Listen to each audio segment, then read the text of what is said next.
Hey everyone, I thought it would be fun to just kind of do a little video, and do that, you can tell. It looks better that way. It just feels better with the ball in the back. Anyways, I wanted to do more ASMR videos anyways, and I figured this was a good one to do. Funny thing, I was just looking this up, because just watched this, like, last night, or, not last night, a day or two ago, something like that. Anyways, we were watching, all of the Christmas movies, and this, of course, is one that's in there. It's a Wonderful Life, and just kind of wondering something about like how old the actors and stuff might be that like were the kids in there, and it's like, okay, well, let's I'm gonna look this up then and see like when this came out exactly, because I always forget, because I'm dumb, and fat. That doesn't really have to do with me forgetting. I just thought I would add that on there because it's the holidays. Why not? Why not give you more to receive or something? And I saw on there, and it came out in 1946, because we weren't sure if it was like 45, 46, something like that. But it actually came out December 20th, 1946, was when it released, at least in the US, according to what I saw.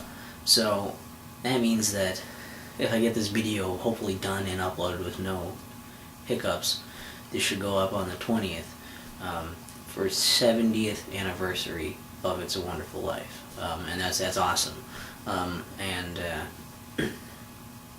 I'm doing this because, not only do I want to celebrate that, because it's a great movie and all, but it's just a lot of it's also because it gives me an excuse to talk about this movie, which is actually my favorite movie of all time. Of all movies I've seen, this is my favorite, which is not necessarily to say that there are not movies that are, have better performances, or that are, more well-crafted movies. There's certain plot holes, there's some weird performances, there's things that aren't necessarily perfect about the movie, but I think the effect that it has on me, and the things it makes me think about and feel, are part of what make it so goddamn good. And it's just, I've never seen another movie that give me quite the same experience. And I think there's a lot to be said for that. So sorry if I've got a few things up front here while we're still in the little preface area to this video. I'm doing a soft spoken. I know some of you guys probably like the whispering, but that camera's kind of further back to try to get this shot set up now, and I don't know how I exactly want to do this, but what I'm going to do in a bit here, start playing the movie. The sound is off, so there's no sound for it, so there shouldn't be any problems. Like if someone wants to actually watch the movie, they'd have to go and buy it, which is, I think it's probably readily available, and you should get it. You should own this movie. But I'm going to ramble about it anyway, and I'm soft speaking because the camera's a little further away for that shot. But I'm hoping that there's going to be no copyright issues, because it's just way up in the corner here. I'm kind of going to be, any hand gestures or anything, I'm going to be kind of going over. It's not going to be great picture quality. There's going to be no sound of the movie. And, I don't know. That was my thought. So, hopefully you guys, will like that, and hopefully that's, there's going to be no copyright issues. If anything, hopefully it's just a copyright, claim, if anything. And then it's like, well, they'll just like probably monetize it or something, and whatever, it'll still be up as long as it's still up and available.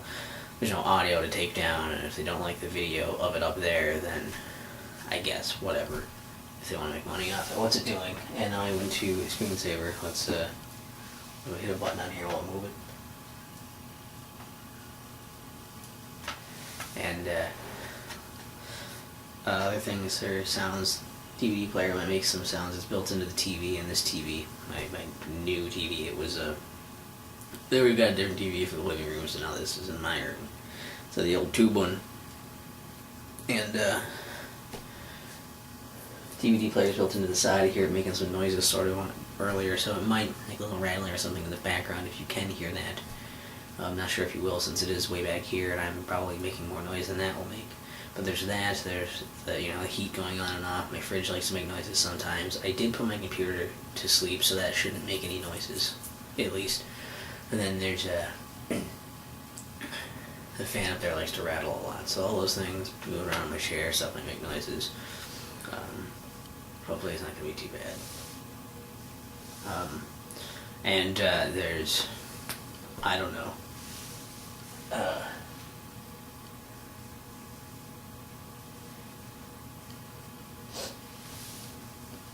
Just a variety of that. I probably have to go up and check this periodically to see if the video, if the camera's going to die, because my battery on the camera's being weird lately, where this thing's gotten worse, where it's saying like it's not charging all the way up to full like it used to, and now also it seems like it's getting down to like 15 or 20%, and once it's down, or 15 to 20 minutes, I guess, and once it's down to there, it just starts saying it's low battery, and it wants to shut off, and then I have to plug it in because I panic. And so I noticed that and leaning in and all this, and it's going to make the adjustments and everything. So it's going to mess with that video, so I shouldn't get the copyright thing. Anyways, I think that's all the preface.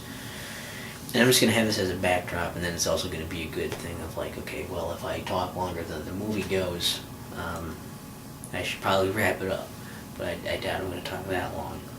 Or maybe I will, but yeah, it's just rambling. I couldn't think of a great way to do a nice tribute for this, and I don't think I have to. I think the movie will speak for itself, so you definitely should get the movie. And let's see if we can start this up, and hopefully the no volume thing took.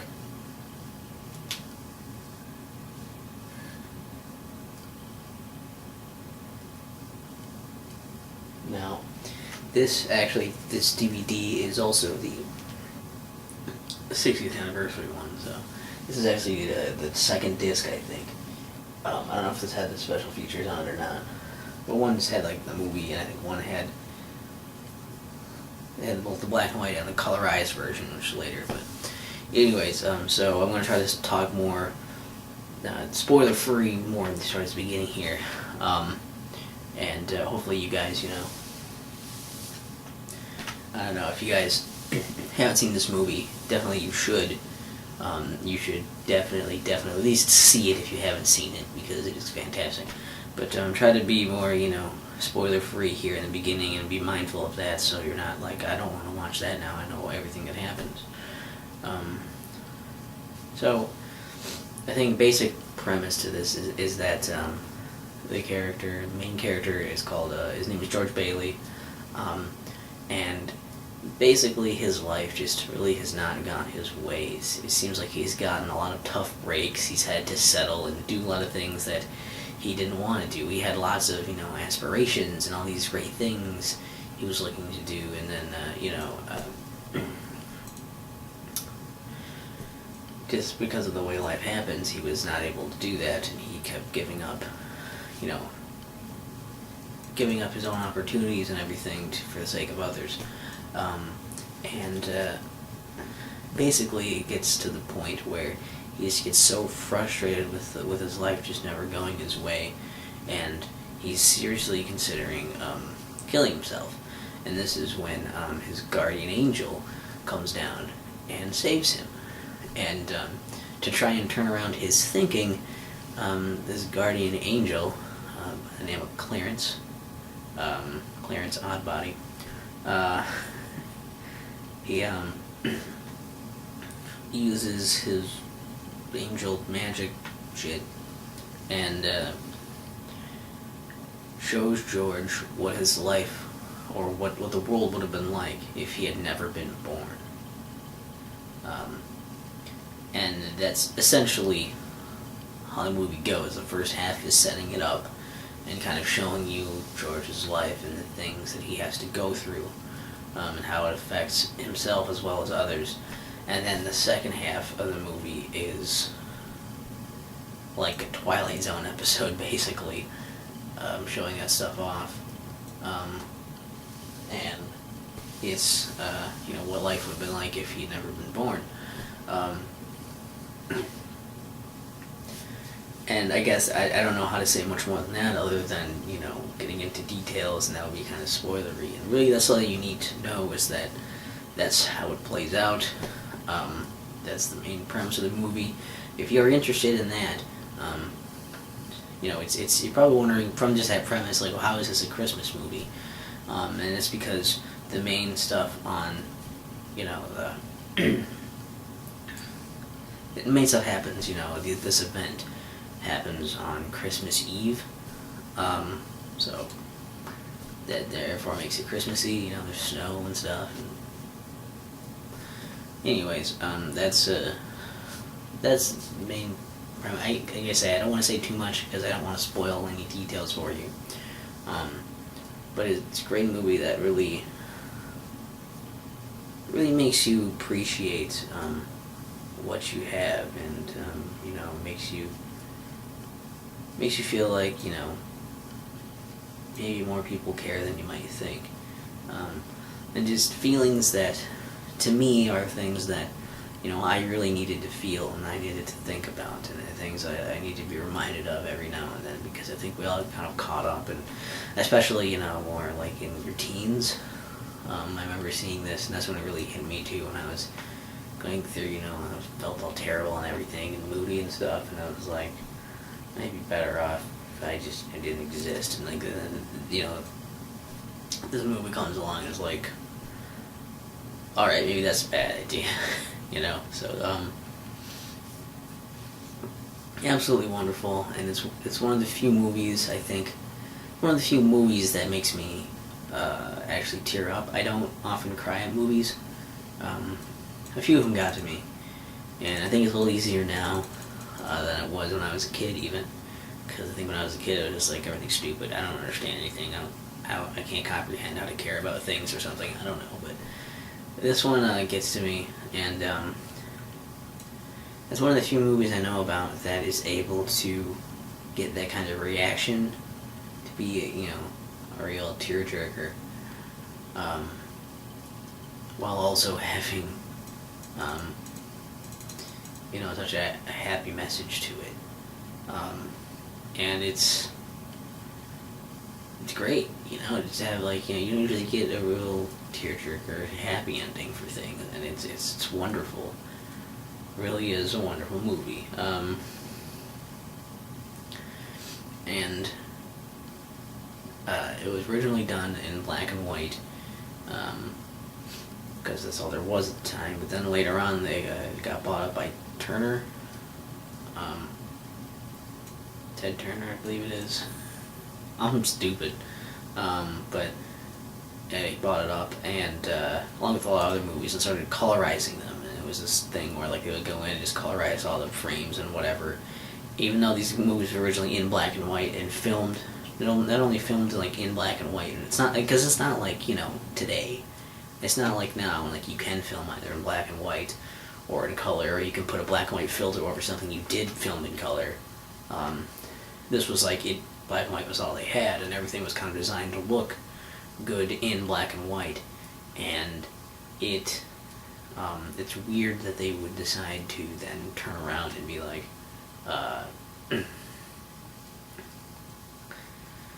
like, oh, we're just gonna put color on top of that because people don't want to watch black and white movies. I don't know. Like, I mean, like, it's a fun experiment. I'll admit that. That at least in the idea of, like, oh, let's have this experiment, and we'll just colorize these things and see what it would look like if it could have been in color. And, like, that's a fun project. But when you go and, like, then try to sell that and make money off of that, that's kind of disgusting and unnecessary, because it's not like that color really added anything to the movie except some confusion, I guess. Because then people are like, you know, they might see the colorized one, and then there's a black and white one, and, like, it's the same movie. You know, it's not like anything else was changed. It's not like it was remade. It was just colorized, and, like, that's weird to me. You know, and you're used to it being in black and white. You're used to it being a certain way, and it's not like it was the original rights holders that did that or anything. Like, it's the original vision of them. You know, like, people talking a lot, especially recently, about, like, Star Wars stuff again, and talk about how, like, they don't like the remasters of, like, the original Star Wars movies. They keep changing things in those, and how that, you know, had series that and change after change after change in them. and how it was kind of jarring and stuck out for a lot of them. It was unnecessary. And that was the same thing with colorizing this, and just colorizing movies in general, I guess. It's like, it's, we already know it a certain way, and it works well a certain way. It was great already. So why are you trying to improve it? That rarely ever works out. That rarely ever makes it better when it's already something that's, great. And I don't know. I just think it's weird, and I don't have the colorized disc anymore. I think the colorized version was on another disc, and I think I got rid of that when I got rid of a bunch of DVD cases to save space, so I don't have that anymore. And I had the disc for that, and I think I sold that disc just because I was like, I'm not gonna watch the colorized version. I don't even need this. And so I think I ended up selling it, and somebody bought it, and I was like, okay, and I feel kind of bad for them, but it's like, I'm not gonna like destroy it, because like I'd rather watch the colorized version of it than not have a version to watch at all, because it's not like it necessarily ruins the experience. I wanted to watch it again for this, but like I said, I don't have it, but it's not like it would ruin the experience to do that. Just like with the Star Wars movies, it's not like it ruins Star Wars. Just because you put in some other extra crap that doesn't really need to be there. It doesn't really ruin the movies. It's just weird and unnecessary that stuff was done. And this is kind of worse, just in the idea that, again, it's not like the original people working on it that made the changes. It was, some asshole who bought the rights to it and said, I'm gonna fuck with this classic, and like that's kind of gross.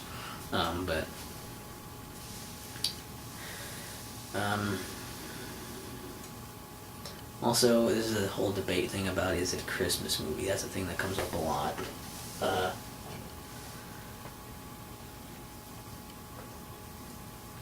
yeah.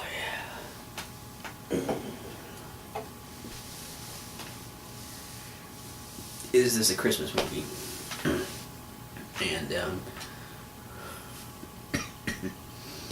a lot of people, most people I think will say that yes, this is a Christmas movie. And doing this around Christmas time, I know a lot of people will say it's like that, and I understand why they believe it's a Christmas movie, why they see it as a Christmas movie. So that's why I'm dressed up like this. But no,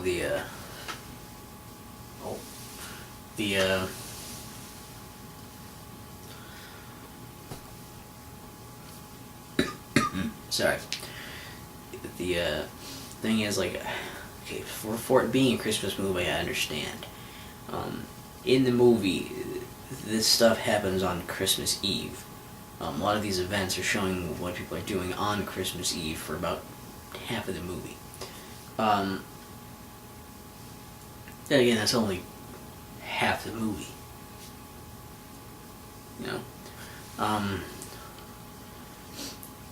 Anyways, it's like half the movie is that snowing.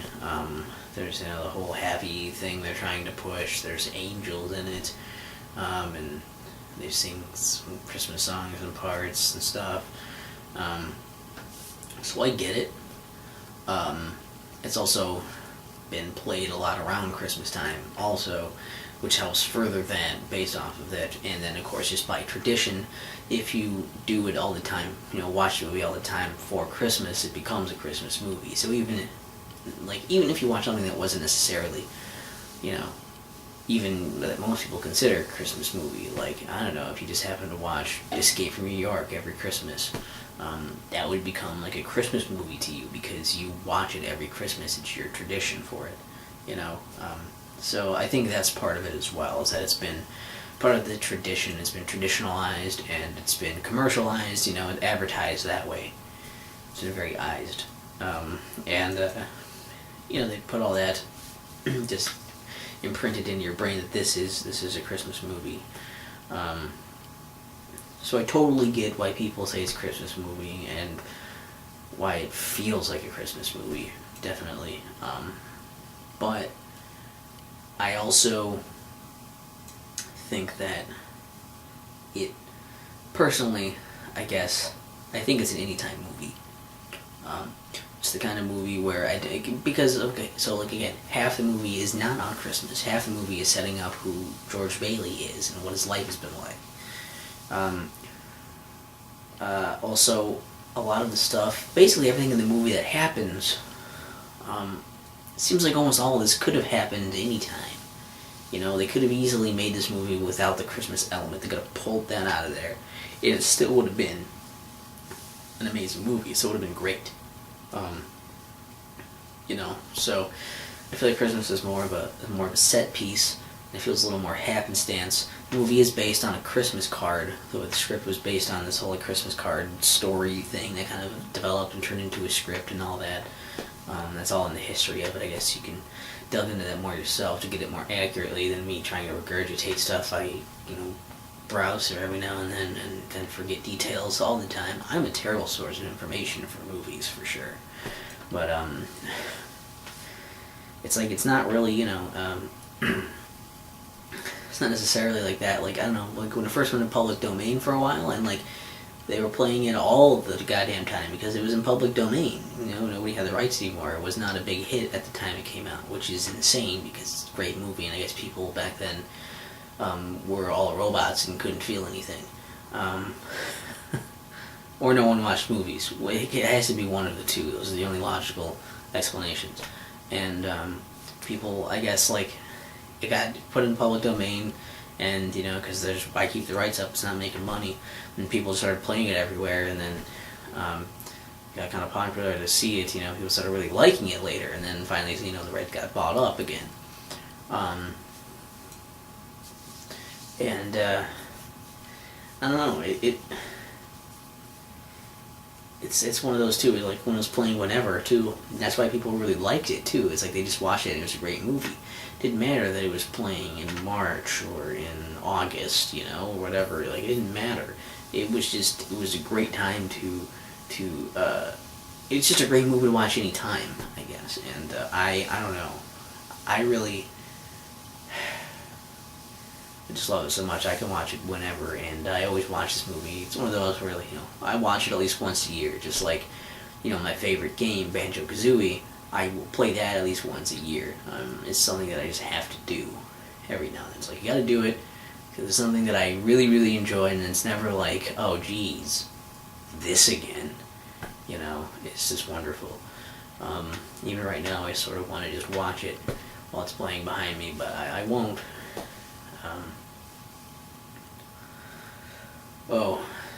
And it's great, and I guess that's mostly why I don't feel like it necessarily has to be on Christmas to be, enjoyed.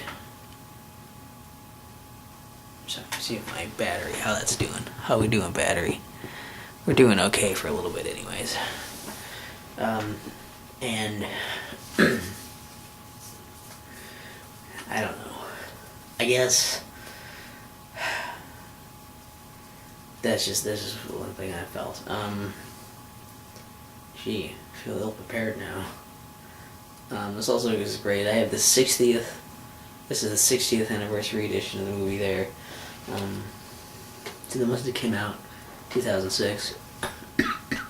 This is the 70th. I mean, there's a reason this movie has endured.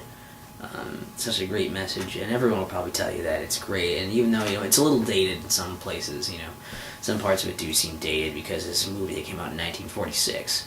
So anything is going to be kind of dated once it's 70 years old. But I don't know. It's one where the message is so good. Also, that it doesn't really matter. The message is timeless. It doesn't matter. If you don't necessarily get everything about the movie, or it doesn't matter that there are plot holes in it, maybe, or just some weird oddities that don't make a whole lot of sense. It doesn't matter that there's some details that are kind of off, or anything. What? Because it all builds up to this ultimate message that is great and it still comes across perfectly. Whether you necessarily can appreciate, whether you necessarily love everything else or not. Maybe it's not done perfectly, but the message is, and the message resonates, and that's the reason why it's often considered one of the greatest movies of all time, which I very much agree with. Also, I have here, used to watch this a lot. It's the movie on VHS, and I looked on the back earlier. This came out in '93, so I remember watching this one a lot.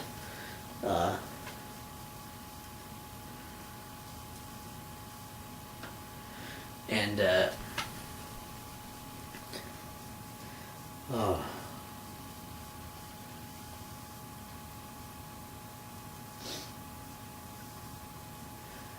Sorry, it's great. And I remember watching this all the time, and just, we would pop this in the VCR, and pretty much every Christmas to watch this, and I always really liked it, and it's great. I don't know, and it really grew on me, and I think even if I didn't necessarily like, I still kind of like watching it because it has a nice kind of lively pace to it, for a lot of it as well. So, and like things happen. There's a lot of parts, and like it's like clearly like there are scenes and things happen in the scenes. You don't really necessarily take time to live in that world, but the things that happen are important, and it all moves the movie forward. And I think that's why I kind of was able to kind of at least keep watching it as a kid, because stuff kept happening, and memorable things, and that's why, like, of course, then later on, I grew to actually appreciate it, and it was really nice.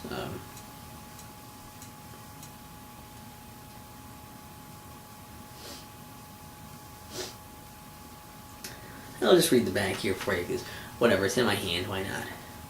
It's a wonderful life. No one is born to be a failure. No one is poor who has friends. Simple thoughts that were the inspiration for one of the richest, most uplifting, most beloved American films ever made. Frank Capra's classic tale of George Bailey and his Christmas Eve visit with a guardian angel was nominated for 5 Oscars, including Best Picture, Best Director, and Best Actor. After 45 years, it remains as powerful and moving as the day it was made. That was 93, though. It wasn't 45 years, was it? Could possibly. Well, that's just what the back says. Maybe, I don't know. Yeah, this was not rated. I don't know why it's not rated. It came out before the rating system, and they didn't rate it afterwards, I guess. I don't know. I almost just kind of want to keep holding this, because then it looks nice. Because then I have this. I'll put it down, though. And, yeah. I don't know if I have much else that I can talk about without getting into details and spoilers and stuff. Other than I'm going to say right now, if you haven't seen the movie, and you're even remotely interested, highly recommend that you go out, you buy it. It's not like it's hard to find. I can't believe it would be hard to find it. Buy this movie, and it's worth it. You absolutely highly recommend it. One of the best movies, anytime movie. Get it for a Christmas present for everyone you know. It's wonderful. It's wonderful, and god damn it, I love it. And with that, I think what I'm going to do here is, this is where we're going to end the spoilers, and the spoiler-free talk, I mean. And, if you don't care about hearing details of spoilers, you might not necessarily get what I'm talking about if you haven't seen it, but if you're still into seeing it, well, I don't know, if you still want to hear about it and don't necessarily mind hearing details and stuff that might be kind of spoilery, but you stick around, I'm going to notify it. This is how we'll know as I'm standing up. I'm going to go plug this in, just as a precaution.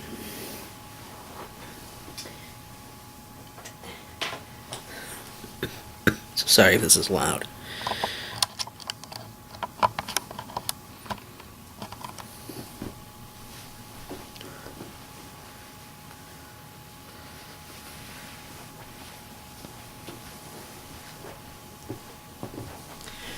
Okay. While you're still here, talking about some other stuff that might contain spoilers.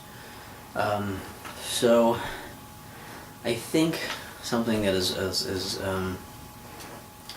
start talking about some of these details because that's where a lot of the questions come up.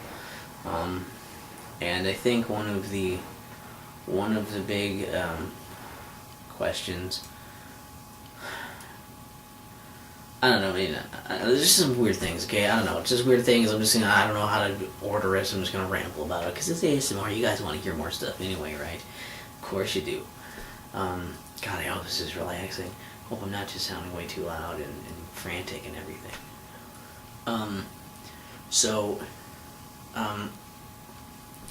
Some stuff is weird in the movie, like decidedly weird.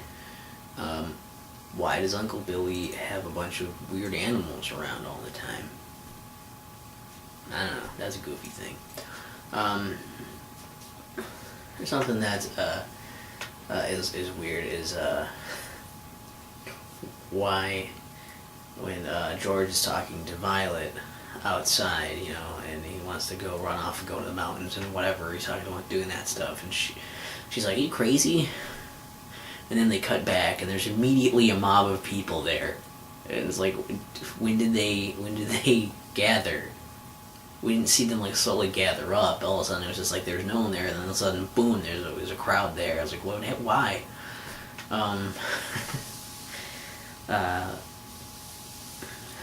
And that's weird. And I mean, there's a lot of like little weird things like that. Like, why did this happen? Also, like some of the stuff is like George like not being born. Like him not, you know, in that universe where he's not.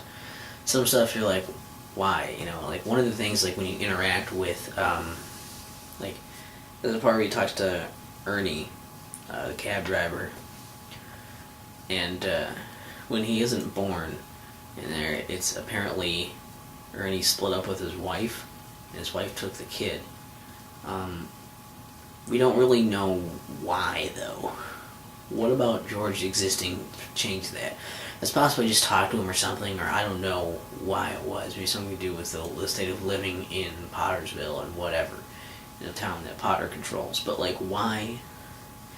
Because like for most of the stuff, it's just that like for most of it, you see George and Mom interact with these people.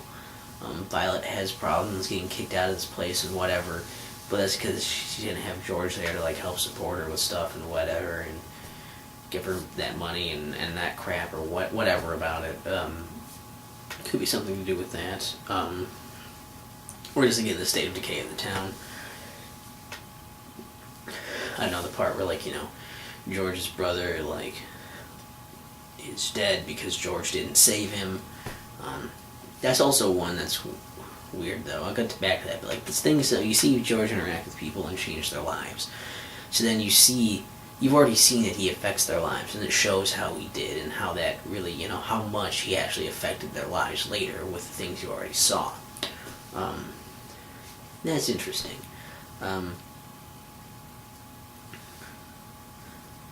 Thing is, like, you don't see him talk to, like, Ernie about this. So it's like, how did he fix that? There's not really any good, clear indication of how George somehow saved Ernie's marriage, apparently. Also, when Mary's an old maid, that's weird. You think she would have just found someone else that she was interested in that wasn't George, because he didn't exist. But also, it's kind of goofy that they decided, like, yeah, no, we'll just put Nana Reed in glasses, and then she totally won't look, you know, still look like a babe or whatever. You know, didn't work, but that was apparently how they justified it. But the thing was like,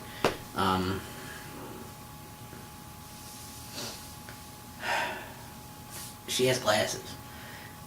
How does George affect her eyesight? Apparently George being born makes her eyes better. I don't think that's how eyesight works. You know, otherwise, you know, somebody didn't get born right here, okay? But it's bizarre. And it sucks. And, like, I'm sorry, I'm spacing a bit now. it's just bizarre that that would be a thing that happens, and I don't know why that has to happen. It doesn't make any sense. Also, like, there's something else I was gonna say about that, I thought, but probably not. I guess maybe the glasses thing is to infer that, like, oh, she has to read books all the time, somehow focusing on that, or low light, or something about reading books all the time made her have glasses. I don't know. Whatever. She looks hot in them. It's fine. Yeah, that's the thing that's interesting to think about his brother dying, Harry. Which, it's like, would he have died without George there? Would he have been hanging around with those other kids? I thought those kids were George's friends. And would he have felt like he was being egged on to go down there? Would somebody else have been calling him a chicken to make him want to sled down there? Like that? Or, would he just not have because he actually was scared and, wasn't being pushed to do it? We don't know. Probably because apparently when George isn't born, instead of George being the only guy who's a dick, which he kind of is to Mary especially, but she still falls in love with him anyway. I don't know why. Seems like everyone else then. Like maybe that theory on that is like everyone else saw how much of a dick George was. Like, we won't be that guy.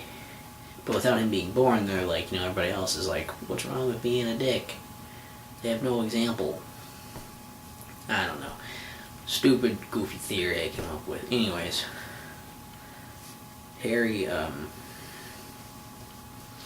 yes, dies in that scenario, right? And then there's the scene when they're at what's supposed to be, where he lives or whatever, like Bailey Park. It's supposed to be there, and it's like, it's a graveyard. And he finds his brother's grave there. And that seems like, the ultimate, like, oh shit, like, I wasn't born, so, like, my brother's fucking dead. Like, that is some heavy shit. But then they go past that, and it's like, it's not that is the ultimate thing, but that Mary never got married, that she was an old maid. And now works at the library. Apparently that is a fate worse than death. I mean, it makes sense in the idea that they built that relationship up way more than his relationship with his brother, even if that was implied. They built that up more, that's where the core of the movie was, so it made sense to hit that beat after.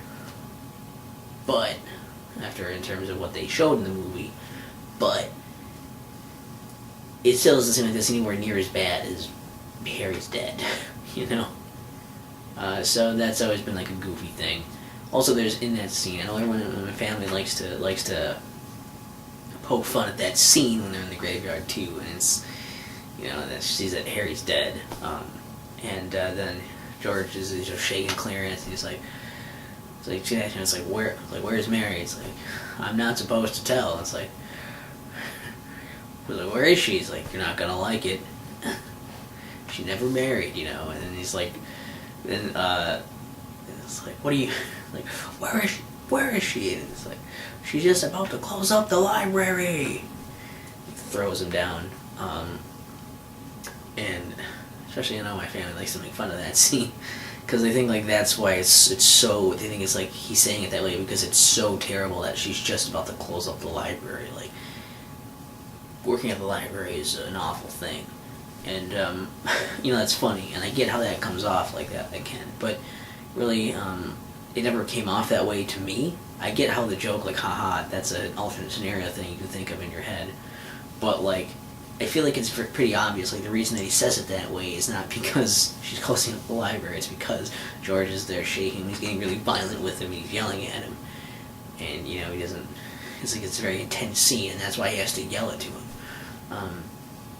So, I don't know, this is something where I don't know why that's not just clear and obviously the thing, because it seems like it is to me, but, I'm a weirdo, so why would I expect anyone to think the way I do? Also, the big thing I think that's really weird is, and I get this in effect, it's for effect, there's a reason for it in the movie sense of, like, the viewers watching it, but in the scenario where exists, on that night it's snowing, and on the scenario where he doesn't exist, um, uh, it isn't snowing. There's no snow. I mean, there's snow, but it's not snowing. So apparently George not being born affects the fucking weather, which makes no sense. Why would that affect the weather?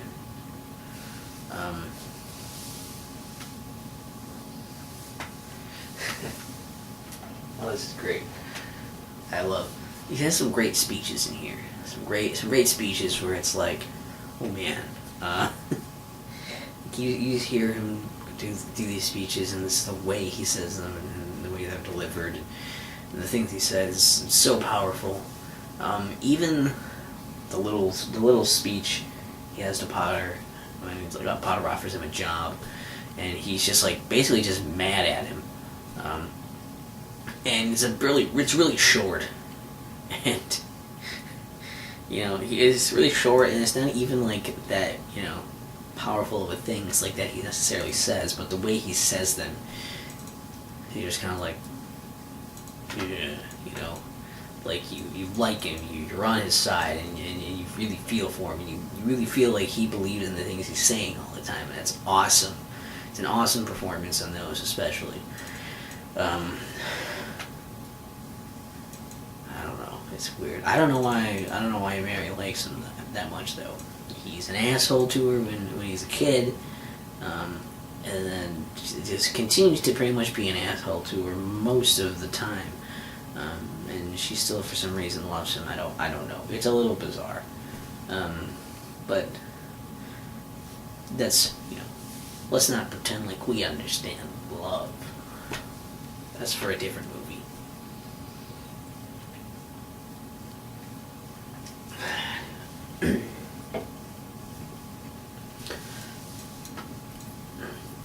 I don't know. Basically, I think when you watch the movie, it's one of those definitely where you pick out little pieces of it, and you're like,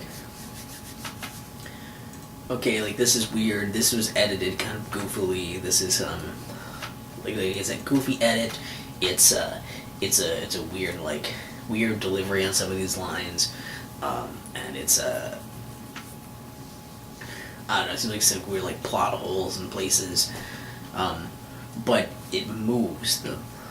The story moves. The things come together, and it doesn't really feel like there's any like world building or wasted space going on. It feels like it's building the plot, and really like I say, like this does feel like if Twilight Zone could be a movie, it's like the first half of this is like the build up that usually would happen, that you would want to establish characters in a Twilight Zone episode, right?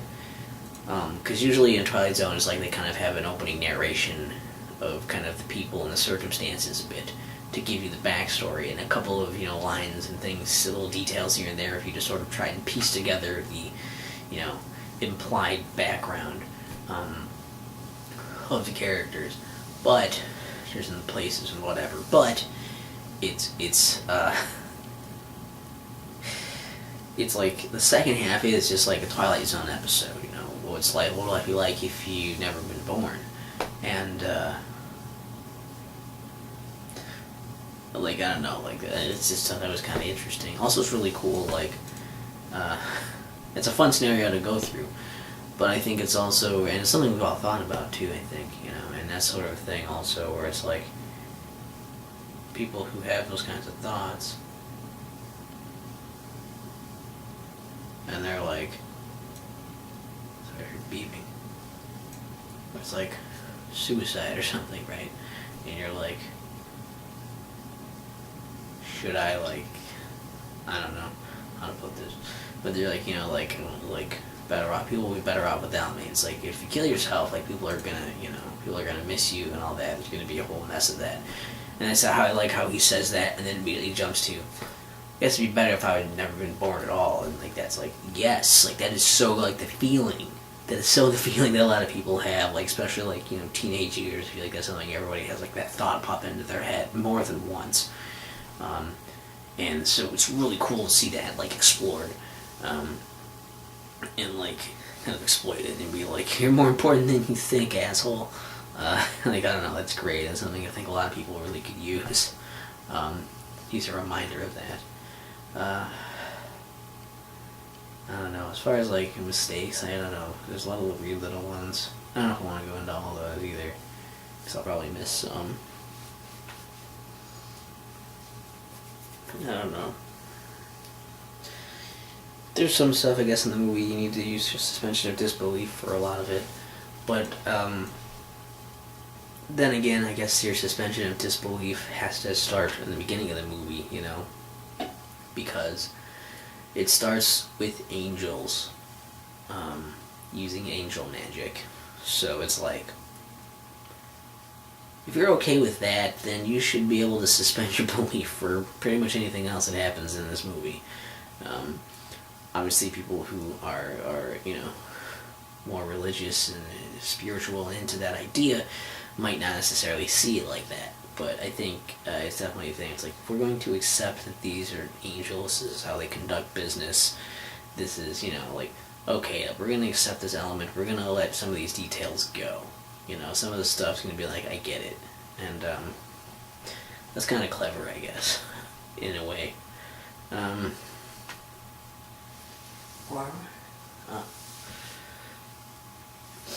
So, gosh, I don't know. There's some stuff I was going to talk about, and I'm kind of blanking because my mind's jumping all over the place, and it's not like I scripted or anything.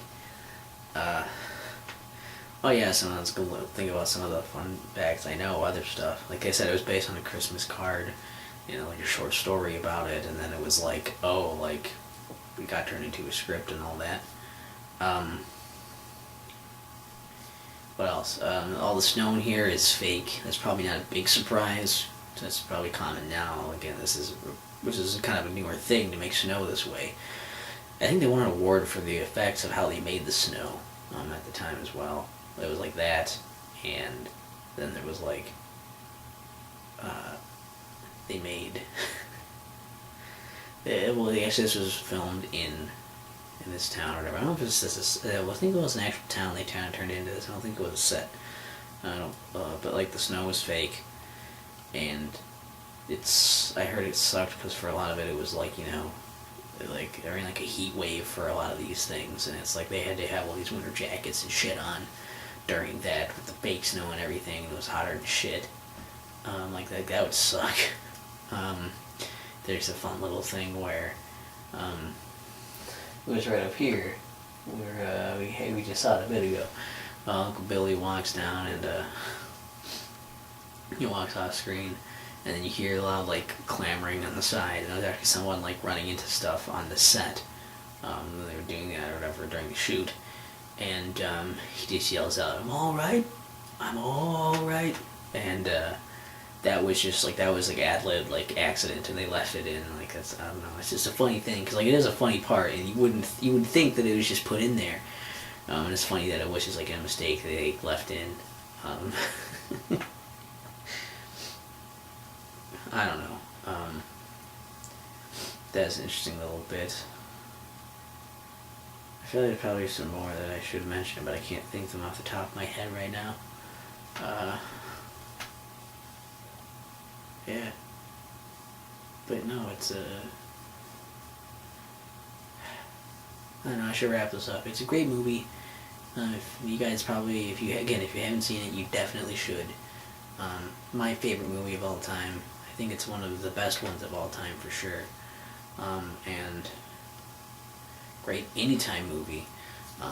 It's a great one to throw in during Christmas for the backdrop of some of it, and like just, I don't know, I can't recommend it enough. And I really wanted to just do something kind of special to celebrate 70 years of just this amazing movie existing. And I'd say here's to 70 more, but somehow I think it'll endure even longer than that. Alright,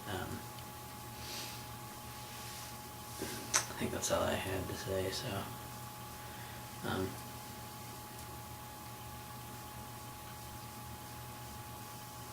to It's a Wonderful Life. Oh, sorry. To It's a Wonderful Life. The richest movie in town.